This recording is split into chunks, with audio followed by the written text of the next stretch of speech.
മോഹൻലാലിന്റെ പുരസ്കാര നേട്ടത്തിൽ കേരളം ഒന്നാകെ, രാജ്യം ഒന്നാകെ അദ്ദേഹത്തിന് അഭിനന്ദനം ചൊരിയുകയാണ്. അഭിമാനവും സന്തോഷവും ഉണ്ട് ഈ നേട്ടത്തിലെന്നാണ് നടി മഞ്ജു വാര്യർ പറഞ്ഞത്. മലയാളി സ്വന്തമെന്ന് അവകാശത്തോടെ ചേർത്ത് നിർത്തുന്നയാളാണ് മോഹൻലാൽ.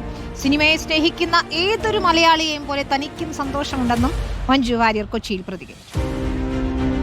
ഇന്ത്യൻ സിനിമയ്ക്ക് തന്നെ നമുക്ക് എന്താ പറയുക, നമ്മുടെ സ്വന്തം എന്ന് നമ്മൾ അത്രയും അവകാശത്തോടെ ചേർത്ത് നിർത്തി പറയുന്ന വളരെ കുറച്ച് പേരുകളിൽ ഒന്നാണ് ലാലേട്ടൻ്റെത്. അപ്പോൾ ലാലേട്ടന് ഈ അംഗീകാരം അർഹതപ്പെട്ടതാണ് എന്ന് ഞാനൊന്നും അത് പറയാനുള്ള ഒരു ഇതുപോലും എനിക്കില്ല. അത്രയും നമുക്ക് എല്ലാവർക്കും അറിയാം, നമ്മുടെയൊക്കെ സ്വന്തമാണ് ലാലേട്ടൻ. അപ്പോൾ ലാലേട്ടനെ തേടി ഇത്രയും വലിയ ഒരു അംഗീകാരം രാജ്യം സമ്മാനിച്ചതിൽ ഏതൊരു മലയാളിയെയും പോലെ, സിനിമയെ സ്നേഹിക്കുന്ന ഏതൊരു പ്രേക്ഷകനെയും പോലെ ഞാനും അങ്ങേയറ്റം ആത്മാർത്ഥമായി സന്തോഷിക്കുന്നു, അഭിമാനിക്കുന്നു.